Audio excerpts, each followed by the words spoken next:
toàn kiểu vàng không, cái bộ trong này toàn vàng các bạn. Tắt đi được không?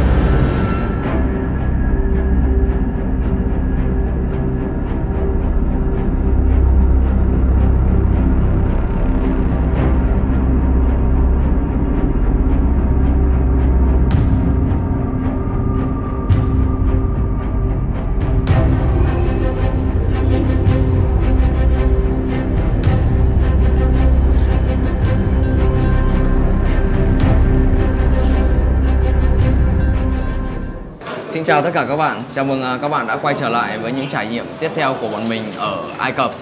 Thì trong tập hôm nay đây thì mình sẽ đi khám phá những cái gọi là bảo tàng này, những cái gọi là nơi mà những pharaoh đã từng gọi là những xác ướp, những cái mummy mà rất là lâu năm người ta để có lấy khi mà khai thác gọi là khảo cổ được ở Kim Tự Tháp ấy, thì người ta có đem về cái bảo tàng. Thì trong cái thành phố Cairo này thì có 2-3 cái bảo tàng người ta đang lưu giữ lại những cái xác ướp của pharaoh đấy. Thì hôm nay thì tập trải nghiệm này thì mình sẽ dẫn tất cả các bạn cùng đi với mình đến đó nhá. Nhưng mà trước tiên đây thì các bạn có thể nhìn thấy là cái bữa ăn ở đây này. Thì trước khi đi là bọn mình sẽ phải ăn cái gì đấy để lấy sức ra các bạn. Lót dạ. Lót dạ cho bà bầu, tại vì bà bầu thường xuyên đói. Thì hôm nay vẫn không thể thiếu được là tại vì trong cái hành trình này mình sẽ dẫn dắt đi thăm những cái museum xung quanh đây để biết thêm về lịch sử và truyền thống của người Ai Cập. Nhưng mà chắc chắn rồi không thể thiếu những cái món ăn truyền thống của người Ai Cập ở đây. Thì Giáp đã ăn khá là nhiều món của Ai Cập rồi, truyền thống của người Ai Cập. Thì bây giờ là đây là những cái món gọi là cũng rất là đặc trưng và cũng không thể thiếu trong bữa cơm của hàng ngày của người Ai Cập này ạ. Đây là món cơm truyền thống kushari. Kushari đây. Đúng rồi, đây là món cơm truyền thống. Đây. Thì món cơm này khá là đặc biệt để cho mọi người xem nhé. Người Ai Cập sẽ ăn cơm cùng với lại những cái loại ví dụ như là mì ống và mì sợi nó trộn lại với cơm, và trong này sẽ có rất là nhiều hành phi, và sốt cà chua ở trong nữa. Và đặc biệt cái món này á, thì giống như ở Việt Nam mình á, ví dụ như là cái món cơm hến á, cơm hến ở Huế đúng rồi. Thì ví dụ như ai ăn cay á, thì người ta sẽ bỏ thêm tương ớt nhiều, và không thể thiếu nữa là giấm tỏi. Sẽ từ cái ngày đầu tiên khi mà mình đến đây mình thấy là đúng là những cái ẩm thực ở cơm ở Ai Cập là luôn luôn cho cái sợi mì vào các bạn. Đây là một cái phong cách mà ăn uống ở đây nha các bạn nhé. Đấy, các bạn thấy những cái sợi mì này đó. Pasta và có cả thêm là macaroni nữa, macaroni dạng là nhỏ, macaroni là nhỏ. Thì ăn cái món này giống y chang là món cơm hến của ở quê mình đó, hoặc là món cơm trộn đó mọi người. Trong đây có nhiều cái sợi mì luôn các bạn ạ. Nhiều sợi mì, và trong này cũng không thể thiếu nha là có hạt đậu, là đậu dạng như là giống như đậu đỏ mọi người ạ. Nhưng mà nó không phải là đậu đỏ, là trộn cùng với cơm. Và cái món này sẽ ăn rất là nhiều, và đặc biệt nha, những người nghèo khó ở ngoài đường á, người ta sẽ thường mua cái món này take away trên cái box á, xong rồi người ta sẽ đứng ở đường người ta ăn đó. Thì cái món này là cái món cực kỳ quen thuộc. Món thứ hai nữa là cũng không thể thiếu là ở đây á, tại vì là đạo Hồi đúng không mọi người, thì người ta sẽ không ăn thịt heo nhiều, nhưng mà thay vì đó là người ta sẽ ăn thịt bò đúng không? Thịt bò. Thì hôm nay ở đây nhá, đặc biệt ở Ai Cập là mọi người rất là thích ăn nội tạng. Thì ở đây có cái món liver, là gan bò.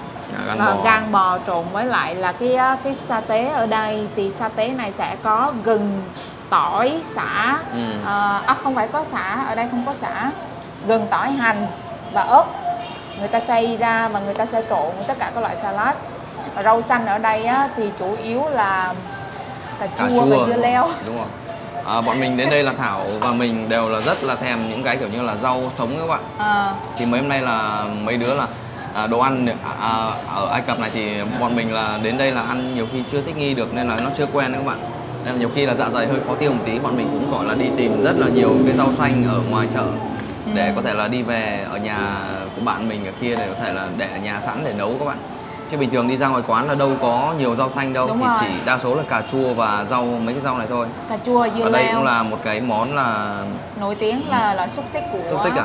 Đúng rồi, xúc xích Ai Cập. Tưởng lòng Xúc cơ. xích nhưng mà người ta sẽ làm theo kiểu giống như là nướng lên, grill. Đây các bạn nhìn. Xong rồi là người ta sẽ trộn với là salad với lại những cái loại sốt đặc trưng của người Ai Cập. Cái này thì sao? Cái này cũng là tương tự nhưng mà mình sẽ làm ăn cùng với lại cơm.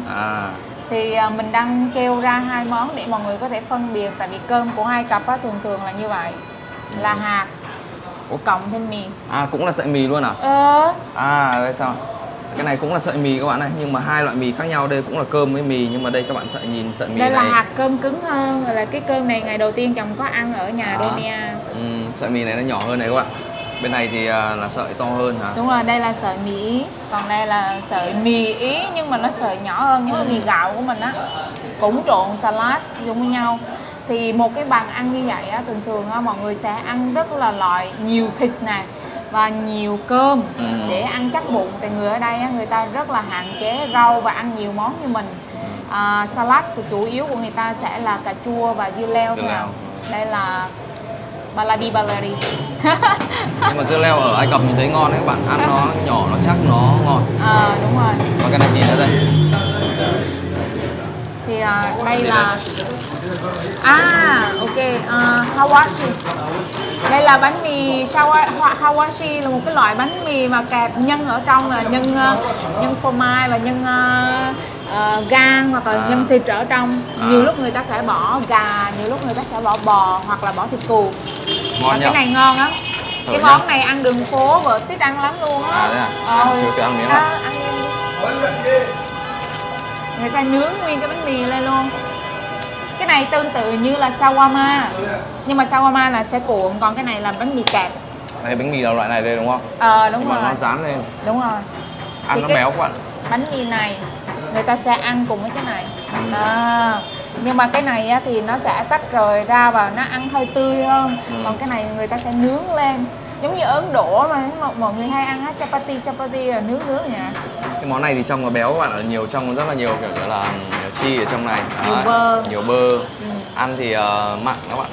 Khẩu vị của mình là mình thấy mặn. Béo, cái mà hương vị mà béo á, béo ngậy cũng là một cái hương vị rất là mọi người rất là ưa thích ở Ai Cập các bạn. Đi ra ngoài mọi người thích ăn phô mai nhiều hơn, ăn chi. Đúng rồi. Phong cách ở đây á, người ta ăn á, thì nó hơi giống là thiên về đa số người Ai Cập nhé, người ta rất là thích ăn đồ ăn Ý. Người ta ăn nhiều loại pasta, nhiều loại cheese, ăn béo, nhiều mayo, ăn rất là cực kỳ béo luôn á. Và ăn cơm á, thì giống kiểu châu Á của mình, nhưng mà người ta vẫn bỏ thêm mì vào trong đó để trộn nhiều hơn. Ai Cập thực ra gọi là bảo là châu Phi, nhưng mà nó nằm ở khu vực Bắc Phi các bạn. Thực ra nếu mà cách cái biển Địa Trung Hải là sang bên phía châu Âu rồi. Đúng rồi. Nên nhiều khi cái ảnh hưởng từ văn hóa hay ăn uống hay là hai bên là ảnh hưởng giao thoa lẫn nhau là cũng gọi là cũng khá là nhiều. Thật ra nếu như mà nói kỹ hơn á, nếu là chờ Ai Cập mà cách đây mà 30 năm trước và 40 năm trước thì nó phát triển giống như một châu Âu nhỏ ở đây vậy đó, cực kỳ phát triển và nó rất là đẹp như một cái thành phố châu Âu, như những cái nước châu Âu vậy đó. Nhưng mà hiện tại nó đã thay đổi rất là nhiều. Các bạn thấy là bữa trước bọn mình đi tàu điện ngầm ấy, và 37 năm trước ở Ai Cập đã có tàu điện ngầm rồi. Mà những cái nhà mà hiện nay mà những cái nhà cũ mà ở Cairo này thì các bạn thấy là cũng niên đại là từ 30-40 năm trước. Thì các bạn thử hình dung xem, nếu mà 30-40 năm trước đến Ai Cập, khi mà lúc đấy mà đất nước mình là vẫn còn rất là nghèo khổ, với kiểu là vẫn trong quá trình bao cấp ấy các bạn, mà sang bên Ai Cập này có tàu điện ngầm này, có nhà cao thông phát triển này. Nhưng mà mấy chục năm trước Ai Cập rất là phát triển, nhưng mà hiện nay thì mình thấy là đất nước mình cũng đang đi lên và cũng kiểu là cũng nhanh hơn được đấy. Đúng rồi, nhanh hơn. Đây, Thảo thử ăn miếng này cái xem là cho khán giả biết xem là cảm nhận sao. Sorry, I will take this. I'll try first. Hôm nay thì đúng là bọn mình là đến đây là hôm trước là đã đi Kim Tự Tháp rồi ấy. Nhưng mà trong đấy thì bây giờ những cái tượng xác ướp như là pharaoh các thứ thì người ta đã bỏ hết vào trong bảo tàng rồi. Nên là sau cái bữa hôm nay đây thì mình với Thảo sẽ đi vào trong đó để có thể là xem trực tiếp như thế nào. Hôm vừa rồi là đi về Kim Tự Tháp thì cũng đã thấy là rất là wow, rất là hùng vĩ, tráng lệ rồi. Nhưng mà để mà nhìn về cái xác ướp như vậy thì mình không biết là cảm nhận của mình như thế nào, nhưng mà mình rất là mong muốn nhìn ở đấy, nhìn ngắm cái xác ướp Ai Cập chỉ có trong bộ phim thôi. Giáo đã từng nhìn ngắm những cái xác ướp ở Indo, ở những cái nước Toraja, gọi là nhìn thấy tận mắt những cái xác ướp mà nó còn ghê hơn. Mình vẫn chưa biết là như thế nào, nhưng mà vẫn gọi là gì, không biết là cảm xúc của Giáp sẽ thấy những cái xác ướp ở Pharaoh, hay là xác ướp những cái vị vua, hoặc là những cái mà tìm lại còn sót lại ở đây ở Ai Cập là như thế nào. Thì hy vọng là Giáp sẽ có những cái ấn tượng mạnh. Hy vọng. Vừa rồi mình đi Indonesia thì mình cũng vào cái bộ lạc bộ tộc Toraja, người ta có cái văn hóa người ta lưu lại những cái xác ướp trong đấy. Thì mình và Thảo vừa đến đấy là cũng biết được một phần là người ta là lưu xác ướp như thế nào rồi, đúng không? Đúng rồi. Kiểu như người ta có nhà người ta để mấy chục năm người ta mới làm lễ tang ấy, thì người ta dùng những cái kiểu như là nguyên liệu thời xưa, cái cây rồi các cối. Và nhưng hiện nay thì bây giờ người ta tiêm vaccine vào trong đấy, hormone trong đấy để lưu giữ những cái xác. Nhưng mà đi vào Pharaoh này thì cái xác ướp đấy thì hoàn toàn khác. Mà thời 4.000 năm trước lấy đâu ra gọi là hormone và tiêm như người bộ lạc hormone như ở Toraja. Đấy, thì, hormone nhưng mà hormone là đi điều chuyển giới tính rồi. Hormone. Nói chung là ở đây thì nó sẽ khác, và ở đây người ta sẽ giữ những cái truyền thống rất là lâu đời và cực kỳ cổ xưa, mà đôi lúc là gì hiện đại bây giờ vẫn không thể chứng minh được, vẫn chưa tìm ra được. Thì mình sẽ hy vọng là những cái mà khám phá hiện tại mà mình đang đi cùng với Giáp sẽ chia sẻ được với mọi người, để mọi người biết thêm về cái cuộc sống ở đây, lịch sử ở đây, văn hóa ở đây và con người ở đây nữa. Món này ngon không? Đảo hết lên lắm luôn á. Thì nói chung là liver nó xào chung với lại là làm đồ rau á, khá là mặn đúng không? Hơi mặn, nhưng mà authentic là người Ai Cập vẫn thích ăn mặn mọi người ạ. Cực kỳ thích ăn mặn. Cái gì ở đây Henna thôi, giống cái sốt trong em con mình ăn á. Sữa chua thì là làm từ đậu á, sữa chua đó, đậu với sữa chua không đánh lên. Ok, let's try. Hơi mặn tí. Ok, thì bây giờ mình sẽ ăn nhỉ. Giờ bọn mình đã ăn và hẹn các bạn một lát nữa ở những cái bảo tàng ở Ai Cập nhá, Cairo nhá. Rồi hẹn các bạn một lát nữa. Ok, cảm ơn mọi người. Cảm ơn cameraman đã quay. Thank you so much for your helping. Đây là bò khô nhà mình làm, đảm bảo về chất lượng, an toàn và giá cả phải chăng. Nếu ai có nhu cầu thì có thể là đặt hàng của mình qua số Zalo mình ghi bên dưới đây. Mình có thể giao hàng trên toàn quốc. Anh em đặt hàng ủng hộ mình nhá. Bò khô. Thì không biết các bạn đã nghe từng về cái câu mà lời nguyền xác ướp Ai Cập chưa? Thì đó là một cái gọi là cái câu mà và những cái trải nghiệm mà chắc hẳn là các bạn xem trên TV, những bộ phim thì nghe rất nhiều rồi đúng không? Và trong tập hôm nay đây thì mình sẽ dẫn đến với các bạn là xem tận mắt những cái xác ướp này, những cái gọi là lăng mộ này, những cái mộ của những cái vị pharaoh này như thế nào này. Và đặc biệt trong đây thì có cái gọi là cái xác ướp và cái lăng mộ của 20 mấy vị vua và nữ hoàng của Ai Cập. Trong đó có một người là đặc biệt quan trọng mà liên quan đến xác ướp của Ai Cập đấy các bạn, những cái lời nguyền đấy là xác ướp của vị pharaoh Tutankhamun. Thì cái lăng mộ của vị Tutankhamun thì đang ở trong đây các bạn nhé. Những cái đồ dùng của vị pharaoh đấy này và những cái xác ướp thì đang ở trong này. Thì trong tập hôm nay đấy chúng ta sẽ vào trong cái bảo tàng này để cùng xem là những cái hiện vật của những cái pharaoh, thì để có thể hình dung được thời xưa những pharaoh người ta dùng cái gì, rồi liên tưởng một phần nào đấy cuộc sống của người ta thời xưa nhé các bạn nhé. Thì bên ngoài đây là cái bảo tàng ở đây đấy các bạn. Vé vào trong này thì là hơn 200.000 cho một vé đi vào trong. Giờ chúng ta sẽ cùng đi vào trong này nhá, cùng xem những cái lời nguyền xác ướp Ai Cập pharaoh trên TV và ngoài thực tế như thế nào. Mình đang đứng ở trong bảo tàng đấy các bạn. Mà bước chân vào trong bảo tàng là có rất nhiều những cái bức tượng to, và đây đặc biệt đây là hai cái bức tượng bên trái và bên phải của mình các bạn. Bên phải của tay mình đây là một cái vị vua Ramses, một vị vua pharaoh thời xưa các bạn nhé. Thì vị vua pharaoh này cũng là một cái vị pharaoh rất là nổi tiếng ở Ai Cập cổ đại. Vị pharaoh này là thời xưa là cũng chinh chiến, là cũng như một anh hùng rất là kiểu như dũng mãnh thời Ai Cập cổ đại ấy. Và bên trái của mình đây là một bức tượng của một cái vị quan chức cấp cao gọi quan thời xưa ở Ai Cập đấy các bạn. Thì đây là một bộ trưởng kiểu như là bộ trưởng Bộ Y tế thời nay vậy các bạn nhé. Đấy, các bạn thấy là những cái bức tượng này vẫn còn rất là nguyên bản ở đây. Đa số là nguyên bản, chân này có cụt mất một tay thôi này. Và trên này thì là những cái quần áo mà thời xưa của các vị pharaoh. Của các vị quan chức thời xưa mặc như thế này đây. Thì không mặc áo, người ta thường mặc những cái bức quần thôi, những cái quần thôi. Và trên tay đây đang cầm một cái kiểu như là một cái quyển sách hay cái bút gì vậy á. Và đặc biệt các bạn thấy ở cái đai lưng của cái quan chức này đây cũng có cái gọi là ký hiệu ngôn ngữ thời xưa ở Ai Cập cổ đại. Đây, các hình chim cò này, những cái ký hiệu rất đặc biệt mà mình không hiểu được. Đây cũng là một bức tượng của một vị pharaoh tên là Senuseret các bạn ạ. Chưa có một cái gọi là nền văn minh cổ đại nào mà kiểu như người ta vẫn còn lưu giữ lại được rất nhiều cổ vật như hiện nay.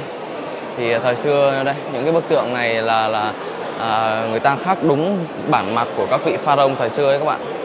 Ví dụ như ở lịch sử của Việt Nam mình những thời Hùng Vương thì cũng kiểu như không có những cái cổ vật mà nguyên vẹn như thế này. Đấy. Cổ vật rất là quý giá các bạn ạ. Xem nhiều những bộ phim lịch sử các thứ thì toàn kiểu như là toàn là những cái nhân vật mới ấy. Nhiều khi mình không hình dung được cái thời xưa người ta sống như thế nào ấy. Nhưng mà khi các bạn đến Ai Cập thì còn nguyên những cái bức tượng khuôn mặt hình dáng của các vị pharaoh thời xưa cách đây cũng phải hơn 3.000, 4.000 năm thì đấy, vẫn y nguyên như hiện nay. Và bên phải của mình đây đó, ngoài bức tượng ra thì trong này có rất nhiều cái lăng mộ của các vị pharaoh này. Những cái viên đá rất là cổ xưa, sau hàng ngàn năm này vẫn còn y nguyên này. Sau khi mà khai quật được các xác ướp Ai Cập ấy thì người ta đã mở lắp quan tài ra rồi này. Đây là hiện nay các bạn thấy ở đây người ta chêm những cái gỗ này vào ấy, để trong bảo tàng người ta đến người ta tham quan đấy. Chứ bình thường khi mà lúc mà người ta khai quật ra là cái này nó ụp xuống các bạn nhé. Rất là nhiều quan tài xác ướp Ai Cập ở đây. Đây trong này nữa này, mời các bạn vào trong này.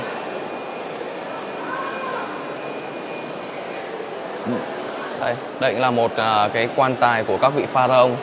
Và các bạn có thể nhìn trên này đây, cái bia trong bức quan tài người ta khai quật được này là có một bình đây kiểu như là cái bức tường vậy, mà trên bức tường này rất là nhiều cái ngôn ngữ cổ đại của Ai Cập, kiểu những cái chữ tượng hình vậy á, chim này, cò này, mình thấy là chim này, hình người này, cái thánh giá này.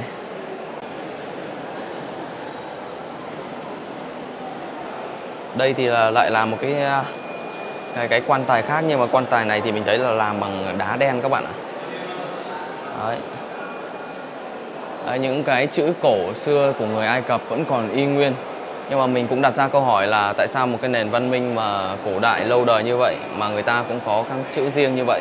Nhưng mà đến nay thì người Ai Cập hiện nay người ta cũng không còn nói kiểu là tiếng Ai Cập cổ đại nữa. Bây giờ mọi người là đều nói tiếng Ả Rập các bạn ạ. Thì mình đoán là cái tiếng Ai Cập cổ đại này nó có gì đó chắc là rất khó đối với người mà thế hệ sau ấy. Tại vì các bạn thấy là toàn những hình kiểu như là chim, cò, những cái chữ tượng hình nếu mà viết ra thì mất rất nhiều thời gian ấy. Nên là chắc là qua thời gian người ta có tiếp nhận thêm cái ngôn ngữ kiểu như Ả Rập thì có thể là dễ nói chuyện hơn và giao tiếp hàng ngày buôn bán được dễ hơn. Nên là những cái chữ cổ này là bây giờ là không còn dùng nữa. Đây. Trên cái lăng mộ nào cũng có một cái ký hiệu riêng các bạn ạ. Thì mình đoán đây là các bạn thấy trên này thì mình nghĩ là chắc là tên tuổi của các vị pharaoh ấy các bạn. Người ta đều có dòng chữ đây này. Ví dụ pharaoh đời bao nhiêu này, năm mất bao nhiêu này. Đấy. Đây. Thấy chưa? Ui cái gì này? Cái này kiểu như là cái gì đây ta? Kiểu như một trò chơi gì sao nhờ đúng không? Đấy, các bạn thấy cái này lạ, nhà mình không biết là cái gì luôn đấy. Mà trên cái tảng đá người ta có khoét cái này như là cái chày vậy này.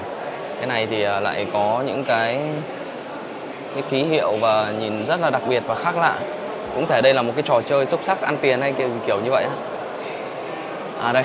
Chỗ này nó có ghi chữ này, giờ mình sẽ dịch cho các bạn để xem người ta cái này là cái gì nhá. Một cái bức tường mà nguyên lại những cái dòng chữ văn kiện lại thời xưa y còn nguyên này các bạn này. Đúng là một cái di tích lịch sử, là một cái để mà con người Ai Cập có thể hiểu về ông cha mà thời hàng ngàn năm trước thì đúng là rất là sâu sắc, đậm đà, gọi là hình dung của mọi người rất là sắc nét luôn các bạn nhé. Cái trên này là ghi lại những cái cảnh mà thời xưa của người Ai Cập này, đi trồng lúa này, đi bắt chim bắt vịt này. Dưới là hình con nai, con dê này. Đây trên này là cầm theo một cái bông lúa này, kiểu canh tác lúa nước thời xưa này. Trên này chắc là gách kiểu như là đây mình thấy đây là cái đầu của con trâu các bạn, thì hai người đang kiệu cái đồ kiểu thực phẩm chắc là dâng lên cho vị pharaoh ấy. Các bạn thấy những cái chi tiết rất là nhỏ này thôi, cái gạch này thôi mà mấy nghìn năm nay người ta vẫn còn nguyên. Ở trên này nữa vị pharaoh này, cái con chim này, cái bức chân này, con chim này thì đây không phải là kiểu, đây là cái gọi là ngôn ngữ của người ta nhé các bạn ạ. Người ta đang kể lại cái việc sinh hoạt thời xưa. Đấy, ở trên này nữa, đây, cầm chim này. Đây, các bạn thấy rõ nét ra cận cảnh chưa?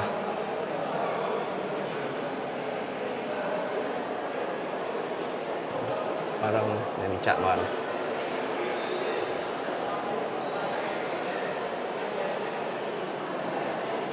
Ở bên này còn rõ hơn này, bên này thì người ta ghi chữ nổi nhưng mà bên này thì người ta lại ghi chữ chìm.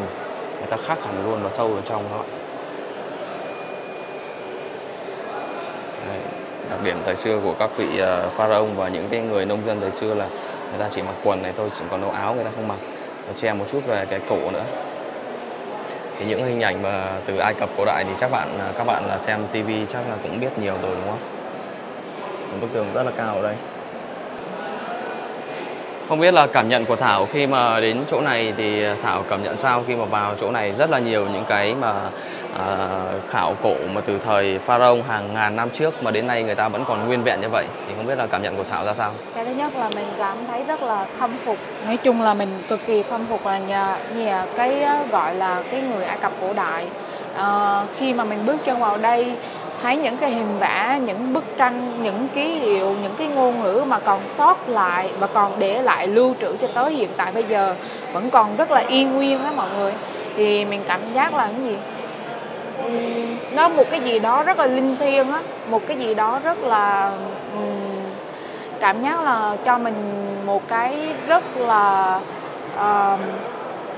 wow, một cái năng lượng cực kỳ rất là lâu đời và nó làm cho mình liên tưởng tới cái quá khứ mà vĩ đại của cái nền Ai Cập cổ đại này. Để mà nhìn như vậy á, khi mà mình nhìn thấy được cái ngôn ngữ người ta phát triển như thế nào, cái cuộc sống của người ta phát triển như thế nào, và chính cái nền văn hóa này nó lưu trữ lại và nó để lại cho cái thế hệ sau này á, một cái rất là vẻ vang. Và giống như mọi người đã nhìn thấy đây, rất là nhiều hầm mộ khác nhau, rất là nhiều những cái mà còn sót lại trong những cái lần mà khảo cổ. Thì ở đây á, thì mình cũng thấy rất là may mắn khi mà mình nhìn lại những cái gì mà còn sót lại trong cái việc mà khảo cổ của những cái nhà khám hiểm và những cái người mà chuyên đi khảo cổ học. Thì mọi người nhìn thấy đây là một cái viên đá, nhìn thì rất là đơn giản, nhưng mà khi mà mình tìm hiểu ra thì đây là một cái dụng cụ làm việc của một cái người là Ai Cập cổ xưa. Người ta làm việc trên cái bàn làm việc này, ghi chú để mực hay là mài mực. Chắc đây là chỗ để mực này đúng không? Đây là một cái dụng cụ để mà người ta làm việc ở trong một cái văn phòng Ai Cập cổ đại. Và mình nhiều thấy là đây là rất là nhiều cái lăng mộ và rất là nhiều hòm mộ đặc biệt. Nhưng mà mình đã thấy nhìn rất là đặc biệt rồi nha mọi người. Những cái ký hiệu đặc biệt này, làm những cái chất liệu đặc biệt này, nhưng mà chỉ dành cho những người mà quan cấp cao. Mà đã như vậy rồi thì nếu như mà là những cái vị vua hay là những cái vị pharaoh hay là Cleopatra, những cái vị nữ hoàng thì như thế nào? Trời ơi, kinh khủng khiếp. Đây một cái hòm mộ của những vị tướng, những cái người mà giống như là quan trong triều chuyên quản lý đất đai mà người ta đã đã có những cái lăng mộ như vậy rồi, thì mình không biết là nếu như mà là những người mà quan trọng của một đất nước thì như thế nào. Đúng rồi. Các bạn thấy đây là chỗ này là cái chỗ mà vị quan mà liên quan đến kiểu như là một bộ trưởng xây dựng thời xưa vậy các bạn. Đúng rồi. Thì đằng trước này người ta cũng đều ghi chú là ai, đây là lăng mộ của ai, các thứ, những nhà khảo cổ người ta đã ghi sẵn vào đây. Đấy, thì bọn mình cũng vừa đi vừa tìm hiểu ở đây này. Thì những cái nó quá nhiều thông tin, và thật sự nếu như ai đó mà không có nghiên cứu về gọi là Ai Cập cổ đại và không nghiên cứu về cái lịch sử của nó thì chắc chắn là sẽ không hiểu. Tại thật sự nói là mọi thứ ở đây nó rất là quá nhiều thông tin hỗn. Mình đi vào mà mình cứ bị giống như là bị lạc vào một cái nơi chứa lăng mộ giống như ở Trung Quốc á. Nhiều khi vào một cái kiểu như một cái bức tượng thôi là mình, khi mà mình đã tìm hiểu nhá, mình đọc vào đây thôi nhưng mình đã đặt ra rất nhiều câu hỏi rồi. Mà đây các bạn thấy là bao la bát ngát, là toàn những cái đồ cổ xưa mà mình đúng là hàng ngàn năm tuổi, chứ không phải là ví dụ như 100 năm hay là 200 năm nha mọi người. Những cái này đã phát hiện ra hàng ngàn năm trước rồi. Ở một cái nơi mà như vậy á, thì mình thật sự là mình rất là bất ngờ, và những cái gì mà những cái nhà khảo cổ học đã tìm ra. Và mình thấy đây là một trong những cái bức tượng nhỏ, và trên bức tượng này nó ghi và nó dịch nghĩa ra là đây là một bức tượng thể hiện cái tư thế ngồi của một cái người mà gọi là cái gì, chuyên chăm sóc cho đức vua, một cái nô tài, nói chung là một cái nô lệ dành cho những cái vị vua. Và khi mà người ta ngồi á thì bức tượng này nó thể hiện lại là cái tư thế của người ta phải cúm núm, đúng không? Đúng rồi, phải cúm núm, hai tay phải đặt lên gối để thể hiện cái sự trân quý và lòng trung thành với những người mà bề trên của họ. Đây là những cái mà chỉ có những cái bức tượng này mới nói rõ ràng và thể hiện rất là rõ cuộc sống của ngày xưa như thế nào mọi người ạ. Công nhận là từ cái nô tài, rồi những vị quan cấp cao, rồi nữ hoàng, rồi pharaoh, đúng là rõ nét luôn nhỉ. Bên này hiểu rõ hơn. Bên này cũng là một cái viên đá cẩm thạch, và nó được tìm thấy cách đây là năm 2940 trước công nguyên mọi người ạ. Và đây là một cái bức tượng của một vị nữ hoàng. Và hỏi là tại vì sao mà người ta biết được đây là một cái vị nữ hoàng á, là tại vì thường á, những cái người mà giai cấp cao, những cái nữ hoàng á, người ta hay đội tóc giả. Thì bức tượng này á, nó sẽ thể hiện là người ta đang đội một cái bộ tóc giả được làm thủ công và tự nhiên. Nên là người ta nhận định đây là một cái bức tượng của một cái nữ hoàng, nhưng mà thực ra người ta vẫn chưa tìm ra tên của vị nữ hoàng này, tại vì nó rất là lâu đời rồi. Nó nằm trong những cái gọi là những cái đời đầu của những vị vua Ai Cập cổ đại mọi người ạ. Rất là huyền bí, kinh khủng khiếp. Những cái tảng đá rất là nhỏ nhưng mà nó nói quá nhiều về cái quá trình phát triển của một đất nước. Mỗi một nền văn minh là có một cái kiểu là ăn mặc khác nhau, và cũng các bạn biết thời xưa là rất là phân biệt giai cấp, đúng không? Nô lệ rồi những quý tộc, nên là đây những cái tóc này đây là chỉ có việc nữ hoàng, nên là người ta mới chắc chắn đây là một vị nữ hoàng Ai Cập các bạn ạ. Còn đâu nếu một người thường dân mà mặc đồ như thế này là gặp vấn đề đấy. Wow, bên này nữa này. Những lăng mộ ở đây rất là đẹp, được làm rất là cầu kỳ mọi người ạ. Nó được điêu khắc cầu kỳ, làm những cái chất liệu rất là cầu kỳ. Thì giống như ở đây mình muốn chỉ cho mọi người xem. Đây cũng là một cái lăng mộ. Bên trong của lăng mộ hay đúng không?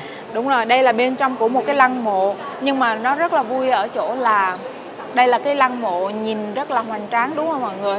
Nhìn có rất là nhiều ký tự vẽ, hình vẽ khác nhau, đúng không mọi người? Thì đây chỉ là một cái lăng mộ dành cho một cái người gọi là đứng đầu của một đồn điền thôi mọi người ạ. Một cái vị quan gọi là đứng trong một cái thôn nhỏ thôi. Quan huyện đúng không? Quan huyện á, mà kinh khủng khiếp.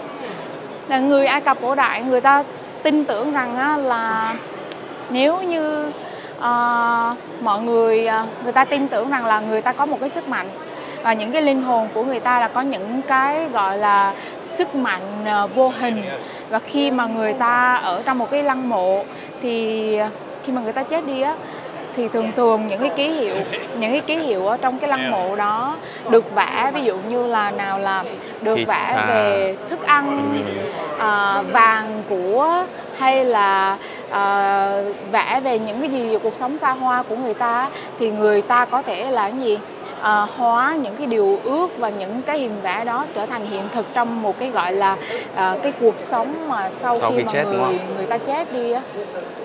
Đấy, nhưng mà nhìn qua cái câu chuyện và cái lời giải thích và người ta có lưu ở đây này các bạn, thì đúng là cái tin về cái thế giới sau khi chết của người Ai Cập là rất là mãnh liệt các bạn nhé. Như vừa Thảo nói đấy, khi mà sau khi chết được một vị đồn điền người ta nhét quan tài ở đây này, thì trong này là hầu như là vẽ rất là nhiều nhá, nào là kho thóc, nào là vàng, nào là thức ăn, nào là vợ rồi đúng đủ rồi, các thứ. Nói chung là tất cả trong những cái hình vẽ ở đây là coi như là đều liên quan đến cuộc sống các bạn, ví dụ như ăn ngủ nghỉ sinh hoạt các thứ, xe cộ, người hầu thì đều ở đây. Thì sau khi chết thì người ta sẽ có tin vào cái năng lực là biến những cái thứ mà vẽ trên hình này thành kiểu như là thành hiện thực ấy, rất là tuyệt vời. Đấy, cái này đây là cái chỗ mà kiểu như là để dùng để làm cái lễ mà hiến tế rồi các thứ trong thời xưa đấy các bạn. Đấy, đầu bằng 2 con sư tử này, dưới này là cái chỗ mà để đựng nước, rồi đựng sữa, rồi đựng máu này. Dụ người ta muốn hiến tế gà, người ta để con gà lên trên này, người ta bắt đầu là người ta cắt cổ gà ra, xong những cái máu thì sẽ chảy vào đây. Thì cái bàn hiến tế này là làm từ thạch cao các bạn ạ. Đầu thì 2 đầu bằng hình sư tử.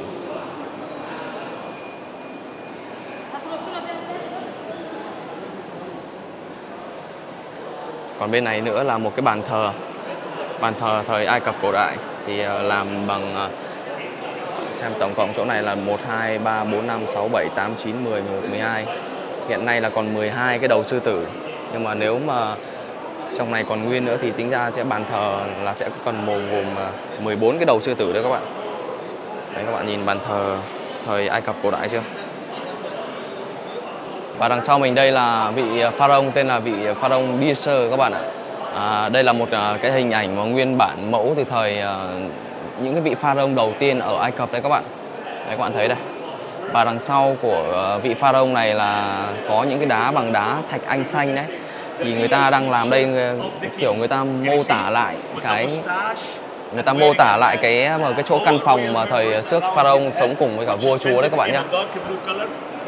Đây, Thảo có thể ra gần đây cho các bạn nhìn rõ cái thạch anh này này. Đấy, từ cái góc này các bạn có thể nhìn thấy rõ hơn này. Đấy, thì mình nghĩ là cái vị pharaoh này, cái tượng này là người ta sẽ tạc theo kiểu mẫu là 1:1 đấy. Chắc là thời pharaoh thời xưa là chắc cũng nhỏ này thôi. Đây là bức tượng gọi là bức tượng nguyên thủy, người ta tạc về một cái vị pharaoh luôn á. Là nó có cái hình khuôn mặt của ngài luôn á, là đúng cái nguyên khuôn mặt của ngài á. Còn những cái bức tượng mà hiện tại mà mình đang thấy, ví dụ như ở ngoài những cái tượng lớn ở ngoài á, thì những cái tượng đó là gọi là tượng mô phỏng lại. Còn tượng này là tượng nguyên thủy được tìm trong cái lăng mộ của ngài. Bây giờ chúng ta lại tiếp tục di chuyển ra một chỗ khác nhỉ? Ghê nhờ. Nhìn nó khắc đúng cái khuôn mặt của ngài á, với lại là cái tư thế ngồi này, và kể cả là cái gì màu tóc và màu của râu. Đúng rồi. Râu vẫn còn màu luôn này. Kinh nhỉ? Sợ thật đấy. Những cái vị pharaoh thời xưa thì mình thấy là ở đây vị pharaoh nào là cũng kiểu như có một cái là tượng người ta để lại, người ta đúc lại các bạn. Mà các bạn chắc là cũng phải đặt câu hỏi là tại sao khi mà thời xưa mà các pharaoh người ta hay đục tượng như vậy, đúng không? Thì thời xưa là cái thuyết đa thần ấy của người Ai Cập cổ ấy, người ta tin rằng là sau khi mà chết đi thì người ta đục cái tượng này sau khi chết ấy, thì kiểu như là một cái gì đấy là tôn trọng cái vị chúa trời của người ta ấy. Nên là các bạn thấy là đấy, ai mà đời pharaoh nào, những người quyền lực nào ở Ai Cập cổ đại người ta cũng đều tạc tượng cả. Nhưng mà cũng chính vì cái lý do mà quan niệm thời xưa của mọi người như vậy ấy, Thì đúng là mình mới cũng là một phần là hôm nay mới có cơ hội để đến đây được chiêm ngưỡng những cái bảo vật rất là cổ giá của con người cổ đại nói chung các bạn ạ. Đây, và trong này đây nữa thì rất nhiều những cái đồ dùng thời xưa vẫn còn được tìm được này các bạn.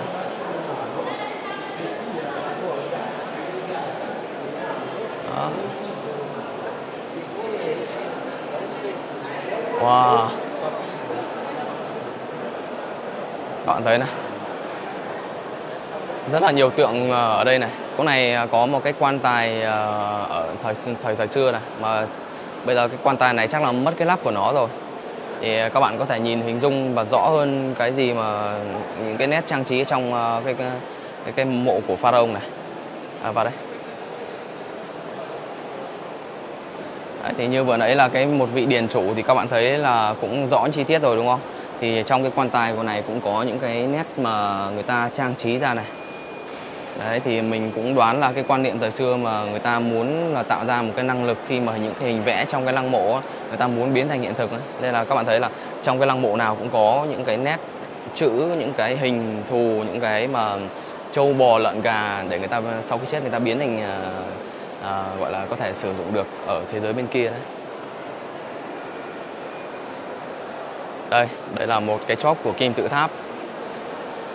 Đấy, cái này thì đây, cái này tên này. Các bạn nhìn trên này này.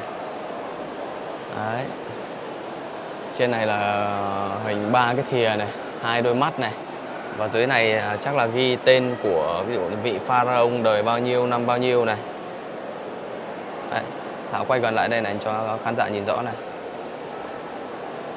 Đấy.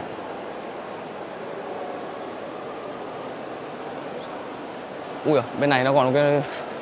Trời ơi, cái quan tài này còn to kinh khủng nữa này.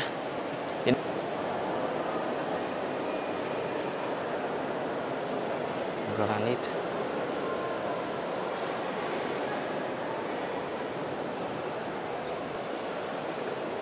Rồi, đây là cái quan tài của vị công chúa chứ vậy chưa phải của pharaoh các bạn ạ. Đây là công chúa con của pharaoh.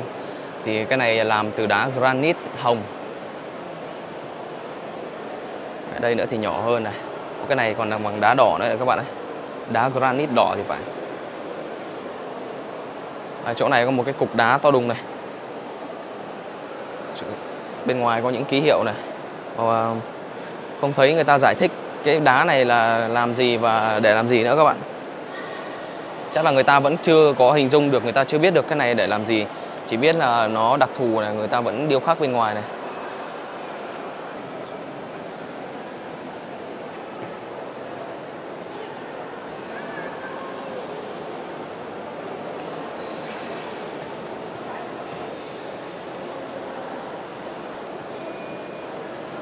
Cái quan tài này thì khác hơn này các bạn ơi. Trên này thì người ta cũng ghi những cái biểu tượng, những cái chữ cổ thời xưa. Và đặc biệt cái quan tài này các bạn thấy không? Cái đường cong của nó này, nó uốn éo, nó mềm mại hơn những cái quan tài khác. Và trên quan tài này, cái lắp quan tài này thì người ta tác hình cả một cái tượng luôn. Đấy, một cái tượng mà hình pharaoh này, có tóc này, có râu này các bạn này. Đấy, các bạn thấy chưa? Rất là rõ cái hình mặt người ở đây. Những cái đường đi ở đây nó rất là uốn éo, rồi trang trí cả hình tóc, râu bây giờ vẫn còn đầy đủ luôn. Những cái ký hiệu trên này, chim cò, hoa lá cành. Đấy, và đặc biệt đằng sau mình đây là các bạn, hai bức tượng to nhất ở đây là của vị vua Ramses II và vợ cùng với vợ. Mà bên dưới của hai người là 3 hình bức tượng nhỏ là tượng trưng cho 3 con của vị pharaoh Ramses các bạn. Và Ramses này là một cái vị pharaoh cũng rất là quyền lực thời xưa. Ông trị vì cũng chỉ tầm hơn chục năm một chút thôi, và chết rất là sớm. Nhưng mà trong cái quá trình trị vì của ông là ông cũng gọi là đi chinh chiến, chinh phạt khắp nơi, là người ta rất được tôn trọng ấy. Người ta rất tôn trọng ông ấy.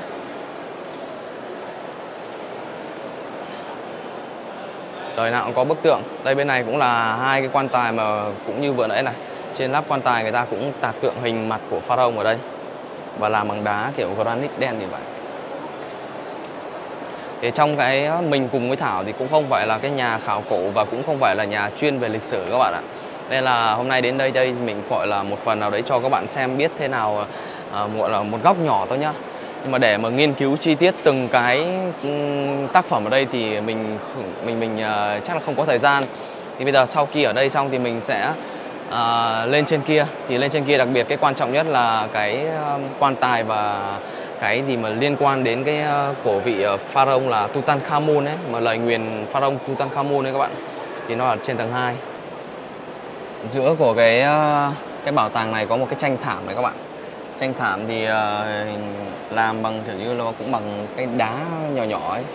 Kiểu như là làm người ta vẽ lên một cái bức như nền nhà này. Nhưng mà hiện nay vẫn còn nguyên ở đây này, người ta đục hết tất cả, người ta đóng khung vào này. Người ta để vào trong này. Thì Thảo quay gần lại những cái chi tiết hoa văn trong này cho khán giả cùng coi này. Từng hình con chim, từng hình cái bông lúa, từng hình cái hoa, đúng là vẫn còn nguyên. Còn bên dưới ngay trước mặt mình đây thì có nó hơi bị hỏng. Nó hỏng một tí. Và bên này nữa cũng là một bức tranh mà thời xưa này. Đó. Tạc tường mưu tả lại cái vị pharaoh, những cái sinh hoạt hàng ngày của người ta. Đấy.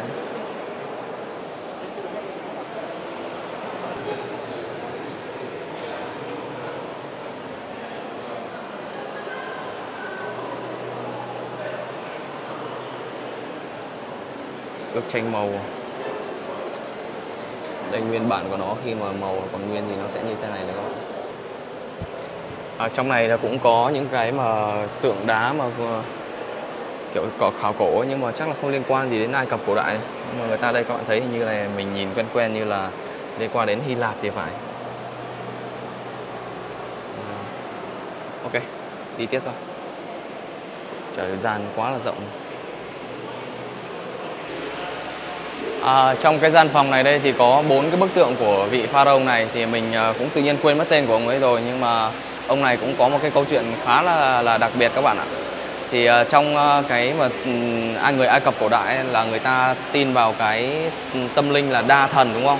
Nhưng mà khi đến thời ông vua pharaoh này thì ông ấy muốn là toàn dân là thôi chỉ thờ một vị thần mặt trời thôi, thần Amun, Anun gì đấy.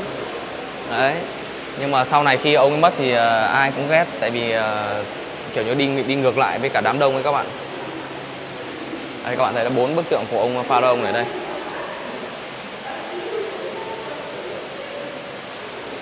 Thì trong gian giữa này thì là cái quan tài của ông ấy các bạn. Cái quan tài của ông ấy bên ngoài là làm bằng đá này, khắc gỗ này. Chỗ này mạ vàng nữa này. Dưới chân của quan tài là mạ vàng các bạn. Đấy. Ông này thì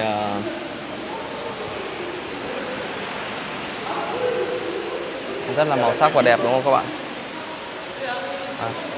Cái đầu này, cái đầu quan tài này. Trên đầu quan tài thì có hình rắn, kiểu rắn hổ mang các bạn. Trong quan niệm của người Ai Cập cổ đại là rắn hổ mang là liên quan đến cái gì nó quyền lực và kiểu như là dành cho vua chúa thôi, kiểu người bảo hộ vậy á. Thôi giờ chúng ta đi tiếp với nhá.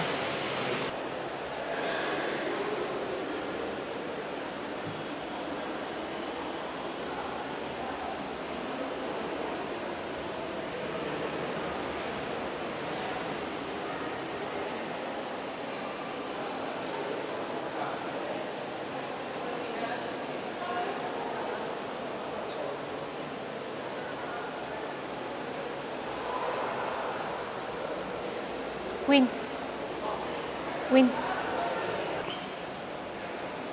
Đây là bức tượng của vua Ramses thời nhỏ. Thì ông pharaoh này thì thời nhỏ tự cho mình là chúa trời đấy các bạn. Thì khi mà ông ấy lên ngôi thì ông ấy bảo tất cả thần dân là phải thờ cúng ông đấy như là một vị chúa.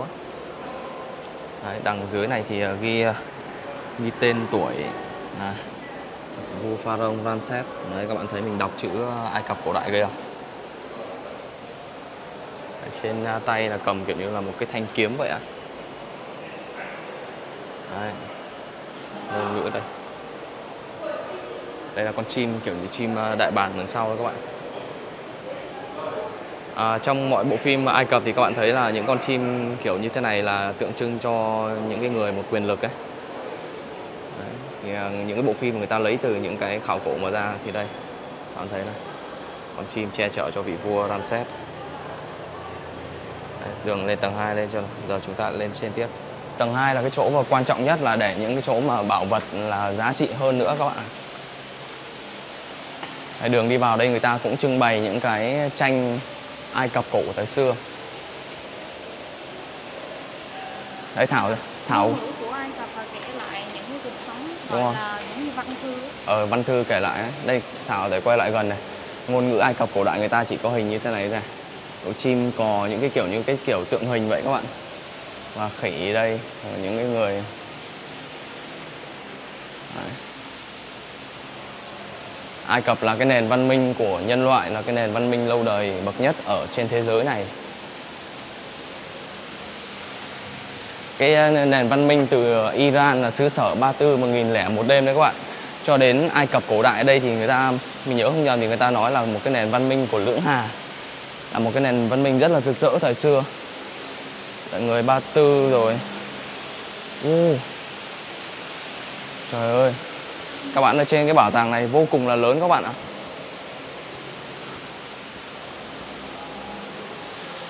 ạ. Cái này là thời xe của thời Pharaoh thời xưa này các bạn.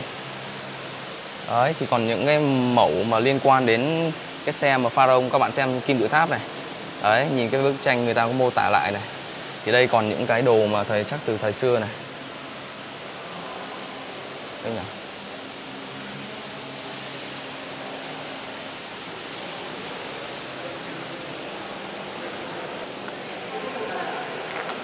Cái hình vị thần như là thần chó này. Đây, cái ghế này. Ghế của thời xưa này các bạn này. Không biết người ta có phục dựng lại một tí, người ta chỉnh sửa lại một tí không, nhưng mà nhìn là vẫn còn mới y nguyên này. Bằng vàng đúng không? Dát vàng bên này. Dát vàng. Nhưng mà không biết phải vàng hay đồng gì đấy. Dát vàng. Đây, bên này cho Thảo nhìn là cái vị thần chó, thần khuyển này.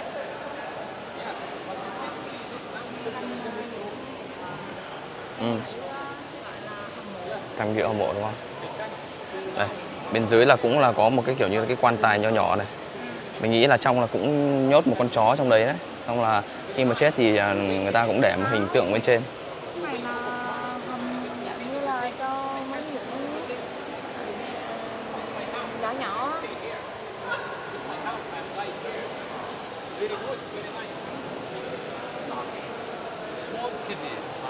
Bên này cũng là đẹp dã man nha.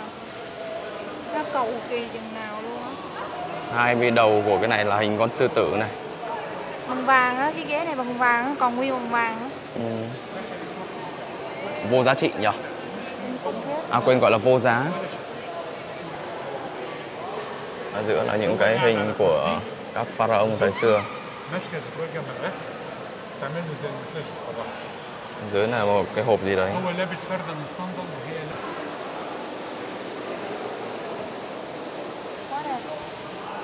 Vâng. Điêu khắc vẫn đục cái tấm ngọc ra một cái hình mà khắc lên những cái ký tự của người Ai Cập, nó kinh khủng khiếp luôn. Đẹp dã man không? Cái này dạng như là cái nắp á. Cái nắp này. Cái nắp của cái này đúng không? Đúng rồi. Cái nắp của hình 3 cái bức tượng nữ thần gì đây? Nguyên khối ngọc luôn nhá. Kinh khủng rồi.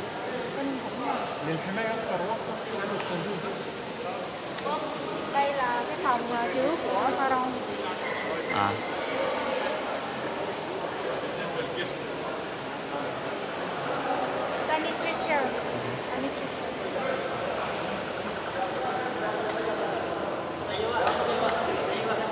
Wow. Close. Ok. Bức tượng Pharaoh này. Đi vào trong này thì đúng là vào trong cái chỗ vừa nãy không phải là để xác ướp các bạn ạ, nhưng mà người ta để những cái nắp quan tài của Pharaoh ấy, người ta mạ vàng hết, nhưng mà vào trong này người ta đều cấm quay và chụp ảnh, nên là không biết là mình vào trong kia người ta có cho chụp ảnh hay không biết ạ. Hy vọng là có thể là chụp được để chia sẻ cho các bạn. Trong này cầm ở đó.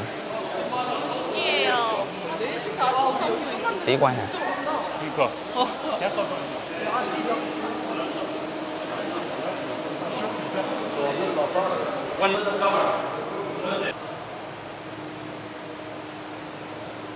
Ui, trong này là toàn kiểu vàng thôi.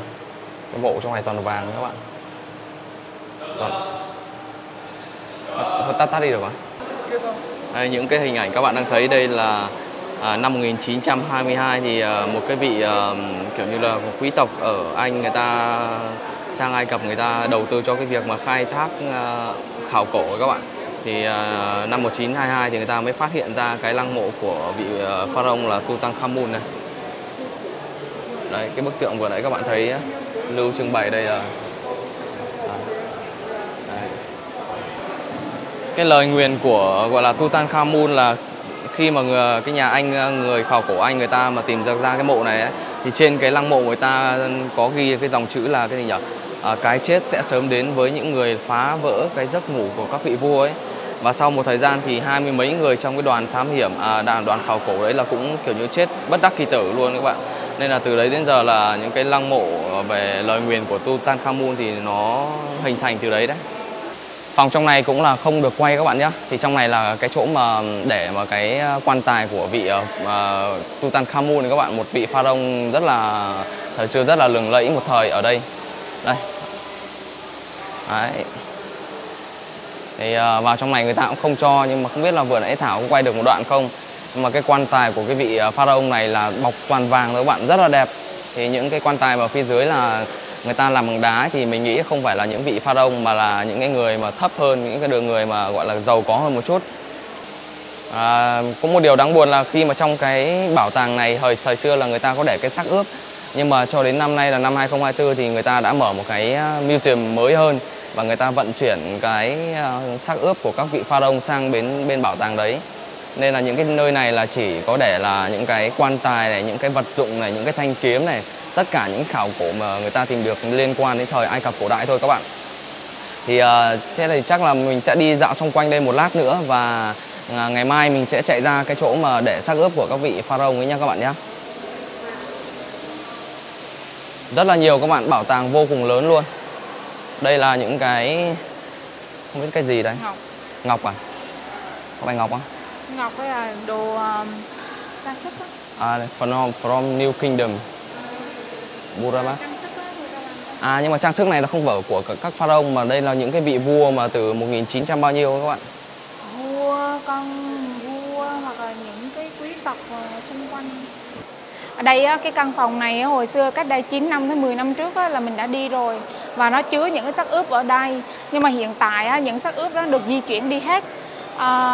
Mình là khá là bất ngờ tại vì ở tại Ai Cập hiện tại năm nay á, là xây dựng thêm 2 cái museum khác nữa, thì nó hầu như cái museum cũ này á, nó đã chuyển đi hết một nửa rồi, có nghĩa là nó chuyển đi tất cả những cái gì mà quan trọng và nó chuyển đi qua một cái museum khác.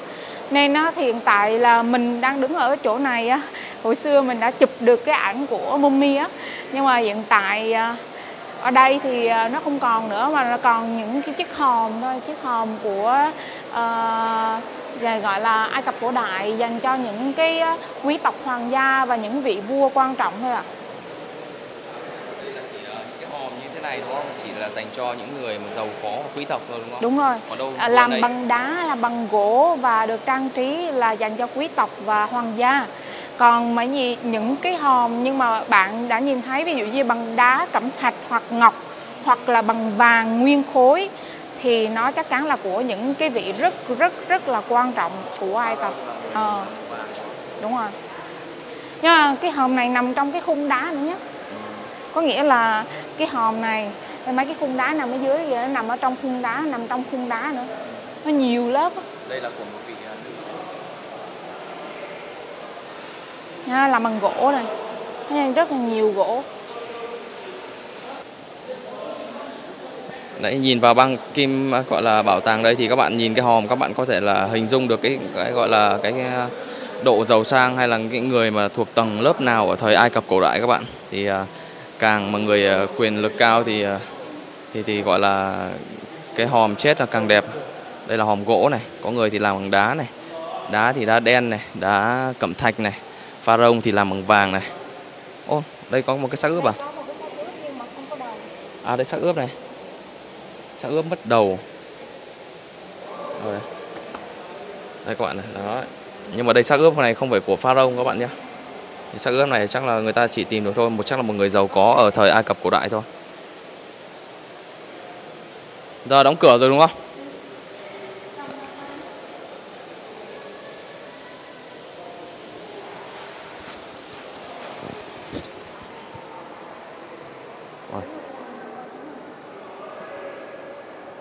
Đấy. Thời xưa thì để xác ướp Ai Cập đây.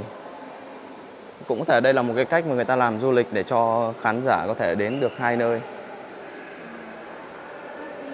Yala? Finish, ok. Ui. Ui, chỗ này các bạn này. Ở trong này là có những xác ướp nữa này. À quên, những cái quan tài nữa này. Người ta quấn bằng cái dây này các bạn. Ở trong này cũng là xác ướp đấy các bạn nhé. Đây, trong này cũng có xác ướp này nhưng mà hòm hình như còn chưa mở này. Nhưng mà chắc là của những cái người mà không quan trọng mấy, chỉ người giàu có thời xưa thôi. Đấy. Đấy, các bạn thấy dây và quần áo các thứ là người ta vẫn bọc bên ngoài này. Đấy, những cái vết cháy ở đây này.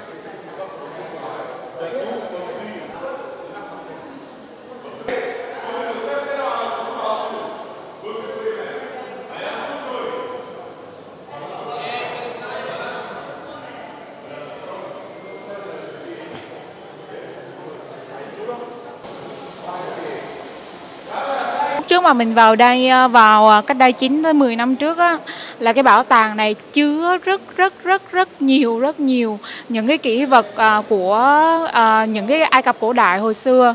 Nhưng mà bây giờ năm nay khi mà mình đưa Giáp vào đây á, thì nó đã vơi bớt rồi, có nghĩa là một nửa cái kỷ vật ở trong cái bảo tàng này á, được chuyển qua những cái khu vực khác rồi, nên nó rộng rãi hơn. Lúc trước mình đi á, là tất cả những cái tượng rất là to và khổng lồ á, nó nằm san sát nhau đến nỗi là không có lối đi luôn mọi người ạ. Nhưng mà năm nay á, thì nó đã rộng rãi hơn nhiều rồi, có nghĩa là một nửa đã vơi bớt đi rồi. Và hy vọng là mình sẽ đi qua cái museum thứ hai á, thì mình có thể nhìn thấy được nhiều thứ hơn. Ok, đó thì chào tất cả mọi người nhé. Mà mình hẹn tất cả mọi người sang cái museum thứ hai và tiếp tục một ngày dài cùng với mình và Giáp khám phá Ai Cập nhé. Bạn chữ cái ngôn ngữ Ai Cập ABCD thấy không? A nè. A là con chim à? B nè. B là cái chân này. Thấy không? Biểu tượng thời xưa đó. Sẽ dịch ra bằng chữ. F là con rắn này. R là hình vòng tròn này. Đây là bò khô nhà mình làm, đảm bảo về chất lượng, an toàn và giá cả phải chăng. Nếu ai có nhu cầu thì có thể là đặt hàng của mình qua số Zalo mình ghi bên dưới đây. Mình có thể giao hàng trên toàn quốc. Anh em đặt hàng ủng hộ mình nhé. Bò khô. Bò khô.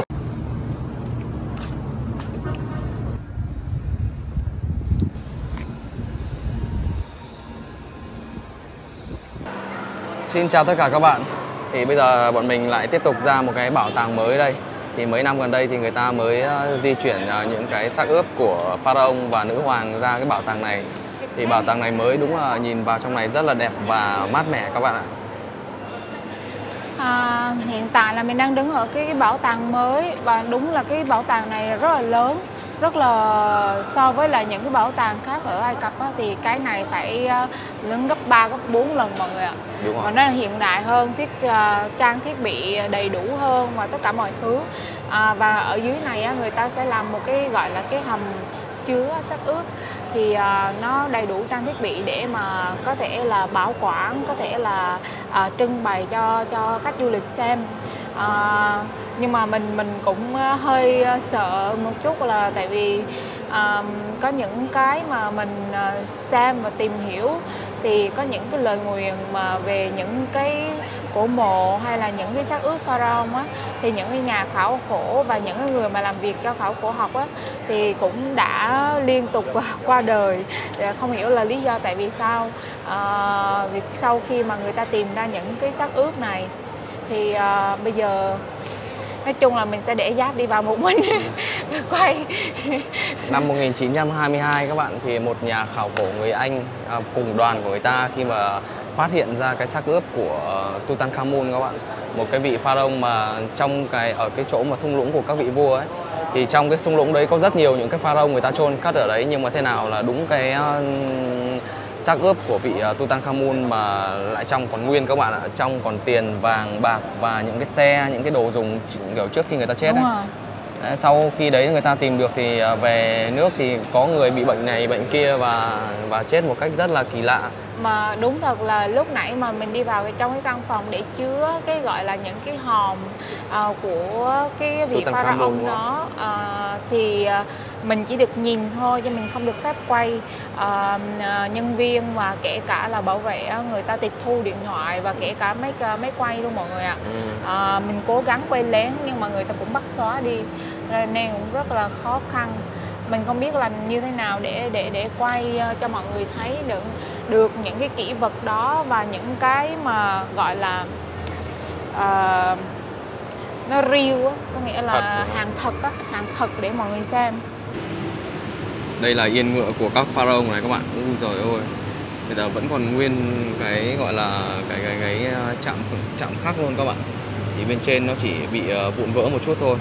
Thì bên ngoài này các bạn thấy là đấy hình ảnh pharaoh cưỡi chiến mã đi đánh giặc này, đi đánh nhau này. Cái đai của yên ngựa mà nối với ngựa này vẫn chưa bị đứt hết nha các bạn nhé.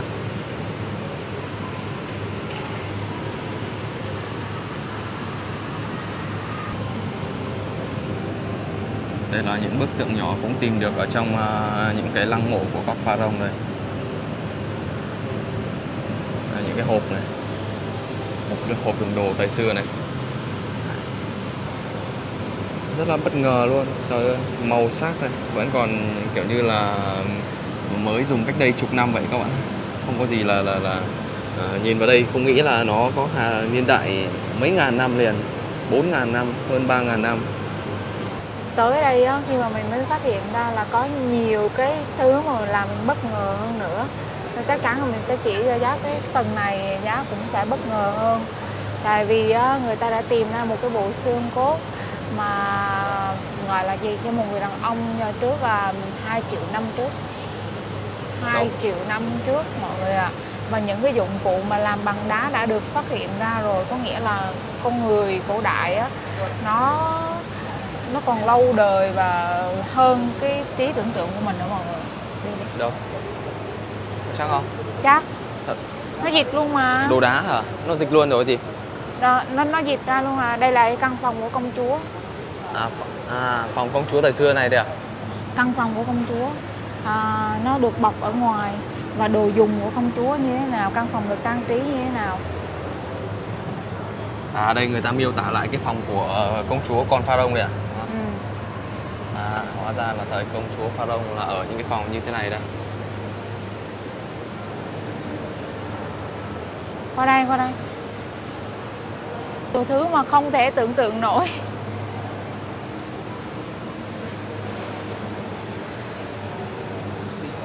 uh. 2 triệu năm tuổi. 2 triệu năm tuổi bức xương này à? Vâng. Wow. 2 triệu năm tuổi, 2 million years ago. 2 million years ago. Với tất cả khi mà người ta tìm ra bộ xương cốt này á, thì người ta tìm ra được những cái đồ đá đục đẽo mà hồi cổ đại á, mà gọi là tiến hóa của loài người á. Đây người ta miêu tả luôn. Tiến hóa của loài người á, người ta người ta đục đẽo thành là những cái vật nhọn để mà đi săn mồi và đi hái lượm. Đây. Từ này từ kinh khủng chưa?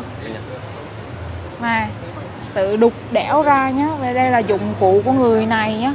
Nằm đúng cái chỗ người ta tìm ra luôn. Ô này, nhìn thấy cả cái này kiểu như cái mài này.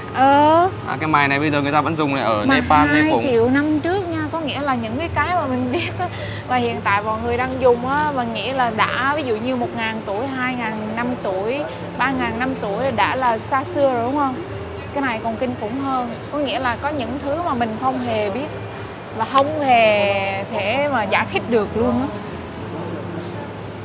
á. Thời Ai Cập cổ đại á, con người ta đã phát triển rồi á, dệt mây đan và kể cả là làm đồ gốm và đồ gỗ nữa nhé, cũng phát triển luôn nhé. Có nghĩa là một cái thời rất là hưng thịnh luôn á. Đấy, còn đây là cái đồ mà thước compa, thước kẻ người ta đo định vị này các bạn. Từ thời xưa này đấy, cũng dùng thước để đo làm kim tự tháp với các bạn nhé. Compa, thước kẻ. Đấy, đo cái độ cân bằng này. Quá giỏi. Rất là thô sơ đúng không? Thô sơ, nó có cái lúc lắc để mà gọi là cân bằng để cho nó đúng á kìa. Ghê nhờ. Thước kẻ nữa này. Đấy. Đơn vị định lượng đo thời trước thì đây các bạn nhìn có chữ ở đây mờ quá mà. Đấy, nhưng mà nói chung là đây là những cái đồ mà người ta để làm ra những công trình vĩ đại thời xưa. Quá thông minh như luôn kim tự á. tháp. Thì thời xưa người ta toán học vật lý người ta giỏi mà. Ok, giờ có lẽ là mình sẽ tiếp tục đi nhỉ?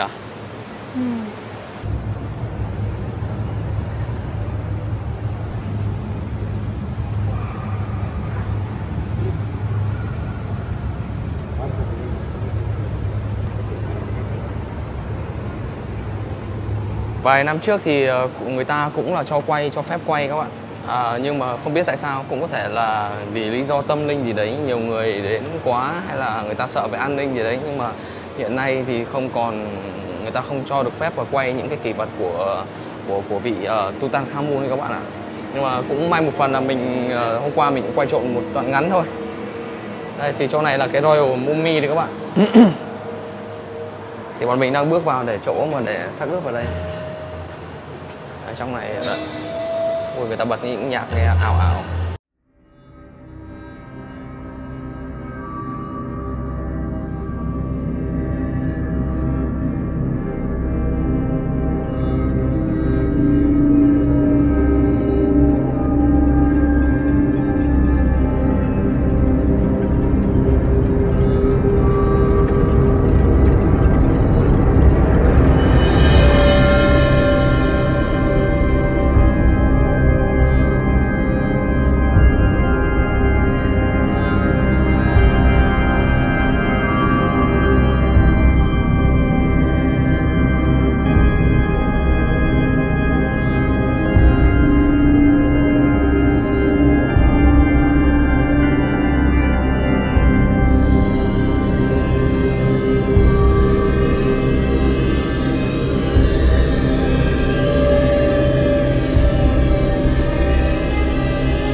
Trời ơi các bạn ơi, mình đã tận mắt chứng kiến được mặt đối mặt với cả hơn 20 cái xác ướp của Pharaoh các bạn ạ. Trời, cảm giác không biết diễn tả như thế nào nữa. Mình bây giờ hiện tại mà các bạn thấy này, sởn hết cả da gà khi mà bây giờ mình đã ra ngoài á. Nhưng mà vừa nãy vào trong thì mỗi khoang người ta là có một người bảo vệ, người ta cấm quay chụp ảnh, người ta chỉ cho ngắm thôi. Nhưng mà mình hy vọng mình quay được 1-2 đoạn quay trộm thế thì các bạn có thể hình dung được. Thì vào trong đấy là những cái xác ướp của Pharaoh các bạn. Người ta chia theo thành từng lối đi, có nghĩa từng khoang để ngắm tất cả các vị Pharaoh thời xưa. Mà mỗi vị Pharaoh là người ta buộc qua cái kiểu như là cái tấm khăn bên ngoài ấy. Mà mình thấy là tóc này, răng này và mọi thứ nó kiểu như nó vẫn còn nguyên đi các bạn. Và mình để ý đặc biệt là cái chiều cao của các vị Pharaoh thời xưa ấy, có người phải trên cả 1m8 các bạn ơi. Nếu mà thời xưa người ta ăn uống đàng hoàng vào nữa mà người ta rất là cao lớn luôn. Có người lên mình thấy cả gần tầm khoảng 1m9 đấy các bạn. Đấy, trời ơi, mình không nghĩ là cái thời xưa mà 3.000-4.000 năm trước những người mà Pharaoh người ta cao 1m9 thì là rất là to các bạn ạ. Thì tại vì là thời xưa đa số là người dân thì người ta ăn uống ít, người ta gầy gò ấy. Nhưng mà những vị Pharaoh này là công nhận là rất là cao. Rất là ấn tượng, vào nhìn kiểu nó không gian nó cứ ma mị vậy á. Nó đi như lạc vào một cái câu chuyện cổ tích vậy các bạn. Mình không nghĩ là đây, hôm nay trực tiếp mình lại có thể là nhìn được những cái bức tượng Pharaoh như vậy. Cái cảm giác mà đi vào trong mà đối diện với cả những Pharaoh đúng là các bạn nên đến đây thử một lần các bạn ạ, để hòa mình, coi như là mình xem được nhiều phim rồi về những pharaoh rồi, nhưng mà đến trực tiếp để xem tất cả những cái đối diện mặt trực tiếp với cả những pharaoh thì đúng là một cảm giác rất là khó tả các bạn ạ. Đúng là nhờ những cái di tích lịch sử này đây thì mình cũng có hiểu thêm một phần nào đấy là về cái lịch sử con người Ai Cập cổ đại đấy, nói riêng và con người thời xưa nói chung các bạn nhé. Thì không biết là Thảo có cảm nhận gì về khi mà cái lúc mà đi vào trong xác ướp Ai Cập không nhỉ? Mình đã nhìn thấy những cái xác ướp này cách đây 9 tới 10 năm trước, lúc mà mình đi tham quan cái museum lần đầu tiên là museum cổ của Cairo. Nhưng mà lần này khi mà nhà nước của Ai Cập đã chuyển những cái xác ướp này, cộng thêm là những cái gì mà liên quan tới những cái xác ướp mà được tìm ra di chuyển qua một cái museum mới này thì nó khác hoàn toàn mọi người ạ. Nó xuyên suốt một cái câu chuyện và nó xuyên suốt một cái lịch sử văn hóa nữa. Khi mà mình nhìn thấy cảm giác là mình rất là sợ, là cái đầu tiên. Cái thứ hai nữa là mình đã có cái cảm giác nhìn những cái xác ướp lúc trước ở Indo. Nhưng mà với những cái xác ướp này thì mình cảm giác là mình phải nổi da gà lên đó. Tại vì nó quá, gọi là quá huyền bí đi, nó quá nhiều thứ mà mình không thể giải thích được. Những cái xác ướp mà được bọc bằng những cái miếng vải lanh nè, rồi vẫn còn nguyên vẹn tóc tai và tất cả mọi thứ. Và những cái mà cái hình scan của cái bộ xác ướp ra thì người ta phát hiện ra ở trong đó có những cái vật chứa để mà gọi là trấn yểm cái xác lại, ví dụ như là con mắt của vị thần Horus này, và những cái mà đồ dụng cụ người ta được mổ trong bụng ra và người ta bỏ vào trong đó để trấn yểm những cái xác ướp đó. Thì theo những người xác ướp thời xưa, người ta có kiểu quan niệm về tâm linh rất là lớn. Đúng nên rồi. Người ta làm những cái gọi đấy là những cái thủ thuật về tâm linh của người ta các bạn. Thì... Mà rất tiếc khi mà vào trong đấy là bọn mình là chỉ nhìn được thôi, không có quay lại được cho các bạn cùng coi. Đúng rồi. Thì có những cái mà mình không thể giải thích được, và hiện tại rất là nhiều nhà khảo cổ và những cái người khác đang tìm cho cái lời giải thích cho những cái xác ướp này, và kể cả những cái gọi là lịch sử văn hóa của Ai Cập cổ đại lúc trước. Thì hiện tại nó vẫn là một cái gọi là chấm hỏi, một cái dấu chấm hỏi rất là lớn cho tất cả mọi người ở đây. Và mình gọi là một người con ở xa xứ thì nói chung là khi mà mình về đây lần thứ 2, lần thứ 3 rồi, nhưng mà mình vẫn cảm giác là rất là rùng mình đúng không? Bữa trước là đi vào, mình với Thảo vào Toraja, gọi là những người sống cùng xác chết ở Indonesia, là đã thấy gọi là chỉ bắt gặp vài cái xác ướp với các bạn. Nhưng mà đến đây thì gặp, hôm nay đúng một lần là gặp 20 mấy cái xác ướp, thì đúng là cũng ghê thật, đúng không? Kinh khủng khiếp. Đấy, qua tập hôm nay thì mình cũng cho các bạn xem được xác ướp Ai Cập như thế nào rồi đấy. Và không biết là các bạn có tin vào những cái gọi là lời nguyền của Pharaoh không? Thì có thể bình luận xuống bên dưới cho mình biết thêm được không? Thì tập hôm nay thì chắc là mình cũng xin phép kết thúc ở đây. Thì cảm ơn các bạn đã theo dõi đến những giây phút cuối cùng này. Đó, giờ thì xin chào và hẹn gặp lại tất cả các bạn ở tập sau. Và đừng quên đặt bò khô nhà mình làm là qua Zalo là 0378 154 335 nhé. Giờ chúng ta cùng tiếp tục đi tìm kiếm những câu chuyện thú vị khác trên hành trình này thôi.